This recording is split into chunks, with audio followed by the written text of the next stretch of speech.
Pues como decía, es un privilegio poder estar aquí en esta tarde, glorificando a nuestro Dios juntos en el templo.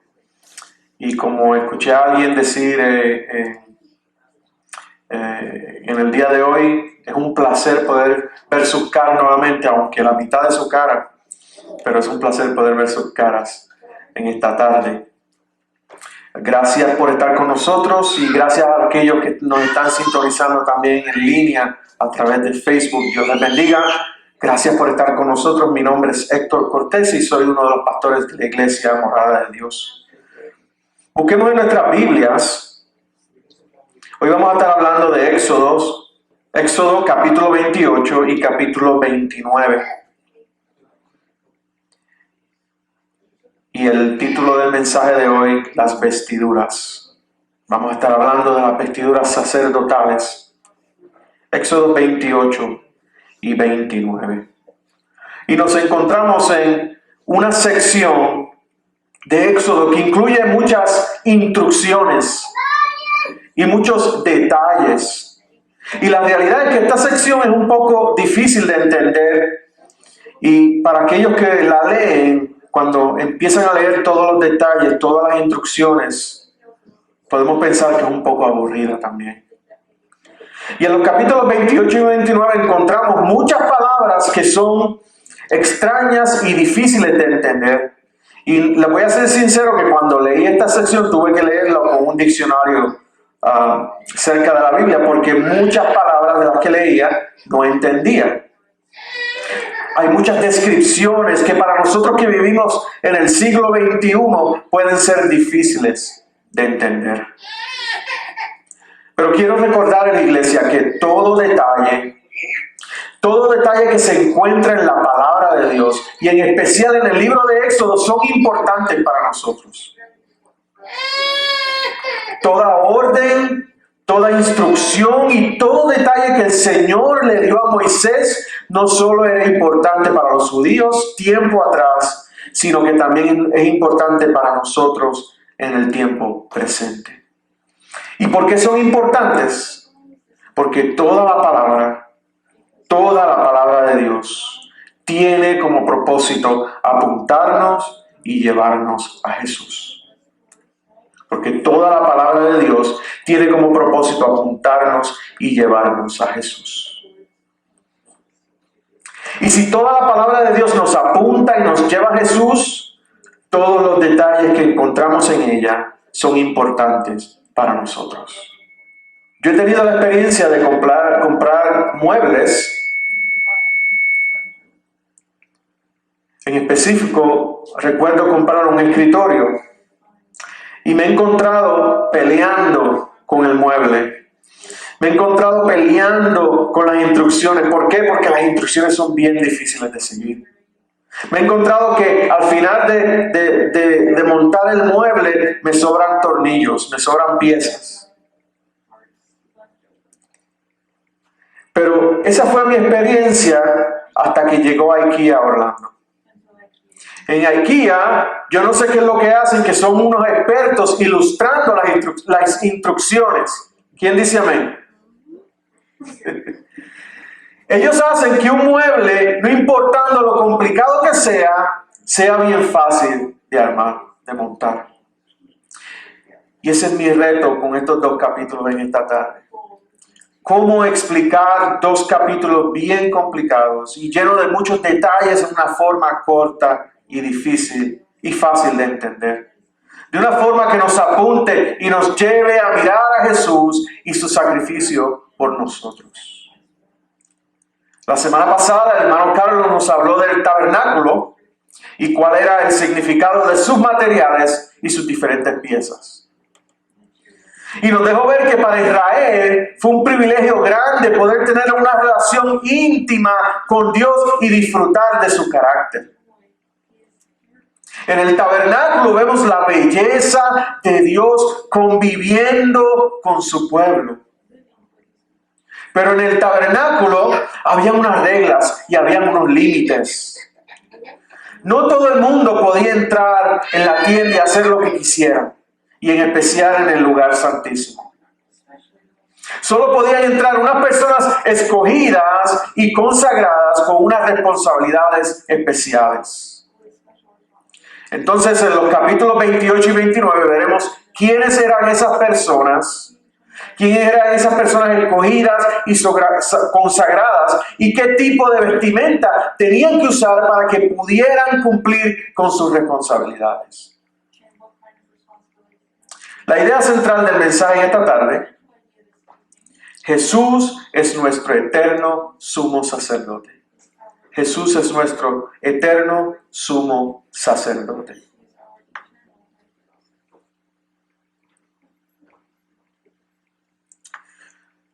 Y comenzando con el punto número 1, los escogidos.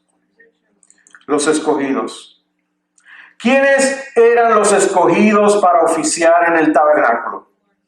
Bueno, nos lo dice Éxodo 28:1. Vayamos al versículo 1. Versículo 1 dice el Señor hablando con Moisés: entonces harás que se acerque a ti de entre los israelitas tu hermano Aarón y con él sus hijos para que me sirva como sacerdote. Aarón con Nadab, Abiú, Eleazar e Itamar, hijos de Aarón. Que por cierto estoy leyendo de la Nueva Biblia de las Américas. Sabemos que el Señor escogió a Moisés y le dio unas responsabilidades grandes e importantes. Hasta ahora hemos visto que Moisés ha sido el profeta de Dios. Que es un profeta, él tenía la tarea de hablar fielmente la palabra, el mensaje de Dios al pueblo, a los israelitas. Moisés también ha sido el mediador, ha sido el intercesor entre Dios y el pueblo. Moisés intercedía de parte de Israel a Dios y de parte de Dios a Israel. Ahora vemos que Dios decidió escoger a un grupo de personas para que hicieran el trabajo de intercesores. Escogió a Aarón y a sus hijos. Ya no es solo Moisés, ahora es Moisés y Aarón y sus hijos. Y para que hubiera una distinción entre este grupo de personas y el pueblo, ¿qué hizo Dios? Les dio unas vestiduras sacerdotales, y en especial al sumo sacerdote Aarón. Unas vestiduras que eran importantes. Primero, como dije, eran unas vestimentas que distinguían al sumo sacerdote del pueblo. Y segundo, eran vestiduras que representaban unas verdades teológicas importantes. Estas vestiduras eran una representación física de Dios interactuando con su pueblo y el pueblo interactuando con Dios. ¿Por qué nos debe importar las vestiduras del sacerdote? Porque estas vestiduras, esta ropa que usaban los sacerdotes, nos apunta y nos lleva a Jesús.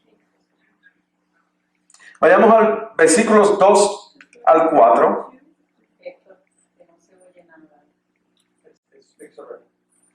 Versículos 2 al 4, 28, 2 al 4. Dice: harás vestiduras sagradas para tu hermano Aarón, para gloria y hermosura. Hablarás a todos los hábiles artífices, a quienes yo he llenado de espíritu de sabiduría, y ellos harán las vestiduras de Aarón para consagrarlo, a fin de que me sirva como sacerdote. Estas son las vestiduras que harán: un pectoral, un efod, un manto, una túnica tejida a cuadros, una tiara y un cinturón. Harán vestiduras sagradas para tu hermano Aarón y para sus hijos, a fin de que me sirvan como sacerdotes. Lo primero que vemos es que estas vestiduras no eran para el uso de las tareas del diario vivir. En el versículo 2 dice que estas vestiduras eran sagradas. Sagradas significa que eran separadas. Estas vestiduras eran separadas para una obra especial, una obra sagrada.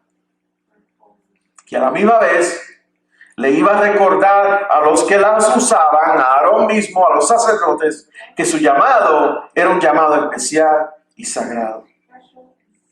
Vestiduras que iban a estar delante de la misma presencia de Dios.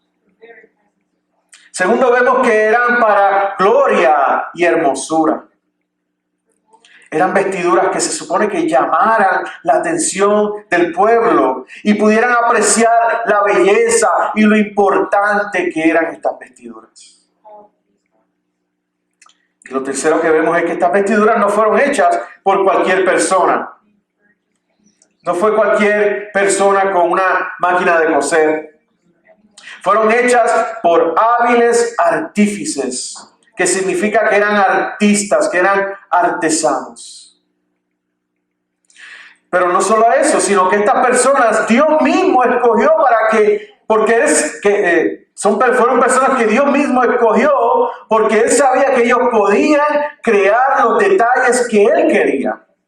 Unos detalles específicos. Fueron personas que Dios mismo llenó con su espíritu de sabiduría.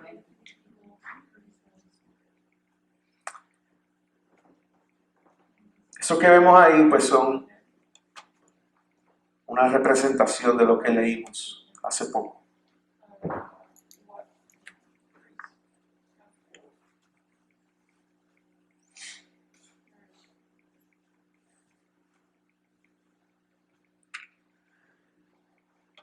¿Cuáles fueron las piezas de estas vestiduras sagradas, gloriosas y hermosas?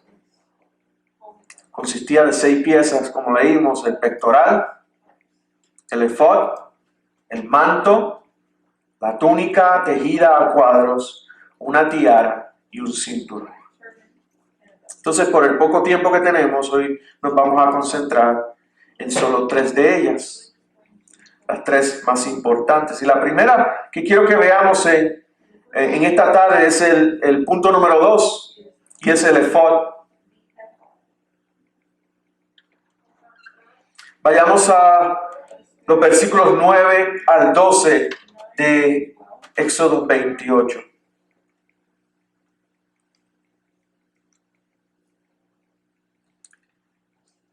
Al 12, y dice: toma 2 piedras de ónice y graba sobre ellas los nombres de las tribus de Israel. 6 nombres en cada piedra, dispuestos según el orden de nacimiento de los hijos de Israel. Graba estos nombres en las 2 piedras con la misma técnica que emplea un joyero para grabar un sello. Luego incrusta las piedras en monturas de filigrana, eso es un bordado de oro. Sujeta las 2 piedras sobre las hombreras del efod, pues son un recordatorio de que Aarón representa al pueblo de Israel. Aarón llevará estos nombres sobre sus hombros como un recordatorio continuo cada vez que se presente ante el Señor. Podemos ver en sus hombros. El efod era la tercera pieza que se ponía el sumo sacerdote después de la túnica y el manto. El efod era una pieza bien importante no solo para el sumo sacerdote, sino también para el pueblo de Dios. El efod tenía unas hombreras y en esas hombreras habían 2 piedras de ónice. En esas piedras estaban grabados los nombres de las tribus de Israel, 6 en un hombro y 6 en el otro hombro. Y estos detalles eran importantes porque cuando el sumo sacerdote entrara en el lugar santo, las tribus de Israel, el pueblo de Dios, entrarían con él.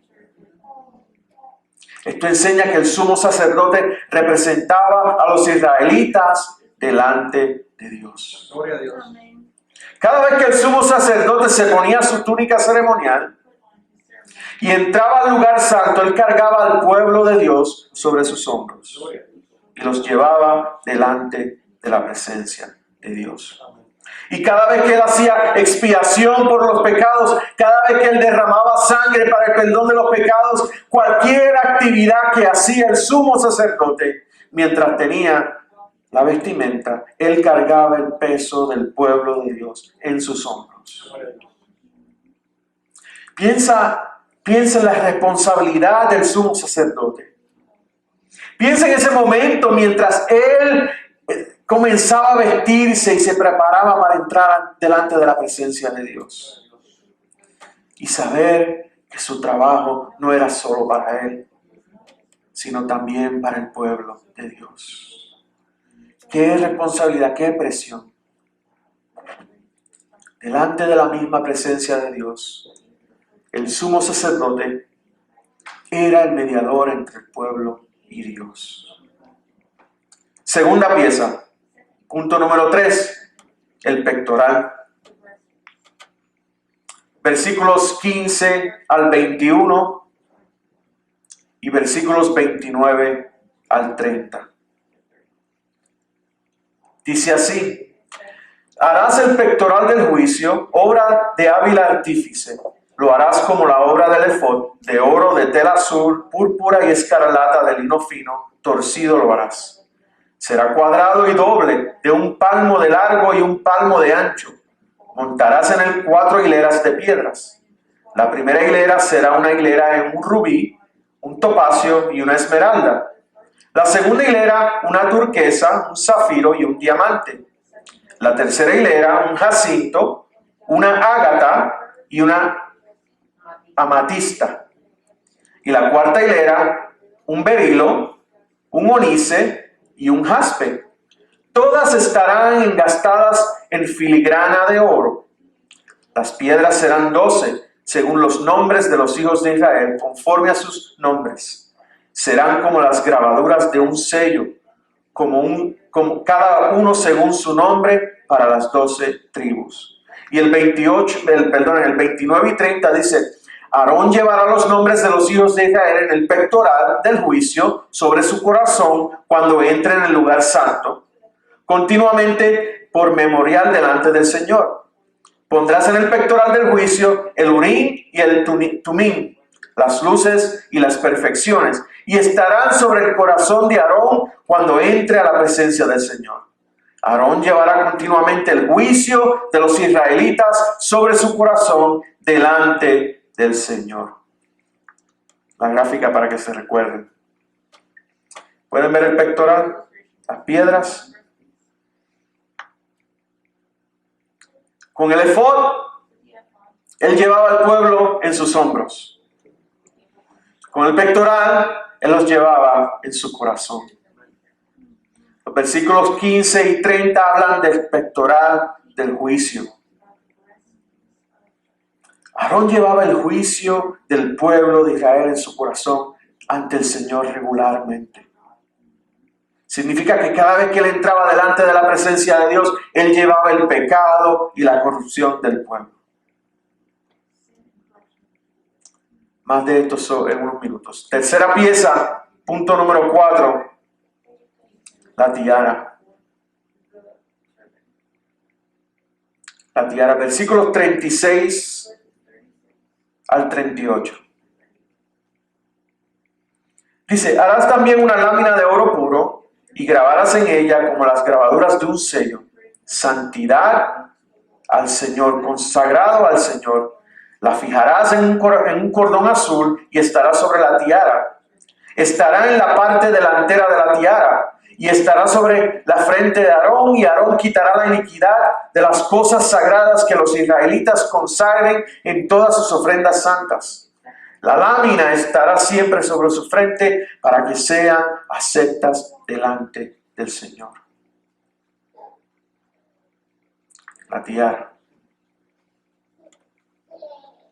Como parte de su vestimenta, el sacerdote usaba en su cabeza una tiara. Es interesante ver que la Reina Valera usa mitra, la Nueva Biblia de las Américas usa tiara, la Biblia en inglés usa turbante. La tiara era un turbante. Era un turbante hecho de tela, y en ese turbante había una placa de metal de oro que decía santidad al Señor. Y en la tiara amarrada estaba una placa de oro que decía santidad al Señor. Esto tiene un significado importante. Esta placa que decía santidad al Señor representaba la santidad que Dios requiere y acepta desde el Antiguo Testamento hasta el día de hoy. La naturaleza del ser humano es de qué? Es pecadora, es de pecado. Y la naturaleza de Dios es qué? Santa, de santidad. Son naturalezas que se oponen y que crean una separación eterna. Entonces, ¿cómo Aarón, hombre con naturaleza de pecado, se podía acercar al Dios Santo y a la vez representar al pueblo pecador? Era solo posible por la santidad mostrada en su frente. Cuando los sacerdotes y los israelitas traían sus ofrendas y hacían sus sacrificios para la expiación de sus pecados, su naturaleza de pecado contaminaban esas ofrendas y esos sacrificios. Pero de la misma manera que Aarón era aceptado bajo la santidad representada en su frente, el pueblo también era aceptado porque sus nombres estaban representados en el efod y en el pectoral. Santidad al Señor. Miren lo que dice el versículo 38 de la Nueva Versión Internacional. Me gusta cómo lo dice. Dice, esta placa estará siempre sobre la frente de Aarón para que el Señor acepte todas las ofrendas de los israelitas, ya que Aarón llevará sobre sí el pecado en que ellos incurran al dedicar sus ofrendas sagradas. Finalmente, en el capítulo 29 tenemos el punto número 5, la consagración de Aarón y los sacerdotes. Después de las instrucciones y los detalles de las vestiduras sacerdotales, en particular las del sumo sacerdote, encontramos los detalles de cómo Aarón y sus hijos fueron instalados como sacerdotes. Detalles que eran necesarios para que Aarón y sus hijos pudieran servir en el tabernáculo y estar delante de la presencia de Dios. El proceso de consagración incluía una ceremonia para vestirlos con las vestimentas sacerdotales, versículos del 4 al 9. También incluía una serie de sacrificios de animales y sangre derramada, versículos del 10 al 28. También seguido por una cena de consagración, versículos 31 al 34. Y por último, todo este proceso de consagración de Aarón y sus hijos tenía que ser por un periodo de 7 días. Versículos 35 al 37. Y estos dos capítulos terminan con una gran promesa de parte de Dios. Versículos 45 y 46 del capítulo 29. Dice, habitaré entre los israelitas y seré su Dios. Y conocerán que yo soy el Señor su Dios, que los saqué de la tierra de Egipto para morar yo en medio de ellos. Yo soy el Señor su Dios. Quiero terminar diciendo que no importa cuán gloriosas fueran las ropas sacerdotales, no importa cuán santas o cuán hermosas fueran, había un problema. Había un problema. El sumo sacerdote era pecador. Las ropas, por más gloriosas que fueran, no podían ocultar el pecado en su corazón. Entonces, los sacrificios que ofreció el sumo sacerdote no fueron perfectos ni permanentes. Él tenía que seguir volviendo al tabernáculo una y otra vez, día tras día, para hacer expiación tanto por su propio pecado como por los pecados del pueblo. Iglesia, ese no es el caso de nuestro sumo sacerdote. Jesús es nuestro sumo sacerdote sin pecado. Y cuando Él se ofreció a sí mismo como sacrificio por nuestros pecados en la cruz, ¿sabes qué? Él no necesitó usar ropas sacerdotales. Él no llevó el efod. No tenía piedras preciosas en sus hombros. No llevó un pectoral sobre su pecho. Y no necesitó de una tiara que dijera santidad al Señor. Jesús sufrió nuestros pecados desnudo. Y fue su propia santidad lo que hizo que su ofrenda fuera aceptable delante de Dios. Qué glorioso, ¿verdad? Diana. Quiero leer a Hebreos 7, 26 al 28. Y dice, porque convenía que tuviéramos tal sumo sacerdote, santo, inocente, inmaculado, apartado de los pecadores y exaltado más allá de los cielos, que no necesita, como aquellos sumos sacerdotes, ofrecer sacrificios diariamente, primero por sus propios pecados y después por los pecados del pueblo, porque esto Jesús lo hizo una vez para siempre, cuando Él mismo se ofreció, porque la ley designa como sumos sacerdotes a hombres débiles, pero la palabra del juramento que vino después de la ley designa al Hijo hecho perfecto para siempre. Y eso, iglesia, son buenas noticias para nosotros. Porque no se trata simplemente de cómo el Padre mira a su Hijo, sino de cómo ve a todos los que confían en Él, en su Hijo. Porque Jesús es nuestro gran sumo sacerdote delante de Dios. Y cuando miramos a Jesús, en toda la belleza de su santidad, encontramos la seguridad de nuestra salvación. Sabemos que así como Dios aceptó a nuestro gran sumo sacerdote, Él nos aceptará a nosotros. Y Hebreos 6, 19 y 20, y voy a leer de la Nueva Traducción Viviente, dice: esta esperanza es un ancla firme y confiable para el alma. Nos conduce a través de la cortina al santuario interior de Dios. Jesús ya entró allí por nosotros. Él ha llegado a ser nuestro eterno sumo sacerdote. Estemos de pie para orar, para adorar a nuestro Señor y a nuestro eterno sumo sacerdote. Te adoramos y te glorificamos, Señor. Gracias, Padre, porque hiciste provisión de un sumo sacerdote que vivió una vida perfecta, una vida santa en nuestro lugar. Que murió en la cruz y nos cargó en sus hombros y nos llevó en su corazón, para que hoy pudiéramos con alegría decir que nuestros pecados son perdonados, para que con alegría podamos decir que estamos delante de tu presencia, sabiendo que Él está a tu diestra intercediendo por nosotros día y noche. Que no hay necesidad de más sacrificios.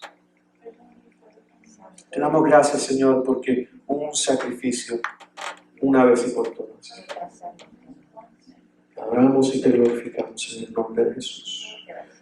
Padre, también te pedimos por aquellos, Señor, que no conocen al sumo sacerdote. Yo te pido que en esta tarde tú lo llenes de tu Espíritu, Señor, para que puedan conocer a ese sumo sacerdote, que puedan desear y creer en lo que ese sumo sacerdote hizo por ellos, para que puedan también disfrutar de esa vida eterna. Gracias, Señor, en el nombre de Jesús. Tenemos un sumo sacerdote eterno. Y al saber que Jesús es nuestro eterno sumo sacerdote, Eso debe afectar de la forma en que servimos a Dios. Debe afectar nuestra adoración a Dios. Debe afectar nuestra acción de gracias a Dios, especialmente cuando nos acercamos a Dios en oración. Acercarnos a Él con acción de gracias. Y nos debe también afectar en la forma en que vivimos, de vivir en santidad para Dios. Y espero que esa sea nuestra experiencia en esta tarde. Gracias. Cerramos el servicio de celebración, pero nuestro servicio a Dios continúa. Y recuerden que salimos de este lugar con el privilegio de ayudar a otros a conocer y seguir a Jesús. Quiero terminar leyendo a Hebreos 13, 20 y 21. Lucito, ¿lo puedes poner? Dice, y el Dios de paz, que resucitó de entre los muertos a Jesús nuestro Señor, el gran pastor de las ovejas, mediante la sangre del pacto eterno, los haga aptos en toda buena obra para hacer su voluntad, obrando en él nosotros lo que es agradable delante de él mediante Jesucristo, a quien sea la gloria por los siglos de los siglos. Amén. Seamos la iglesia que Dios quiere que seamos. Dios les bendiga y su iglesia dice: Amén. Amén.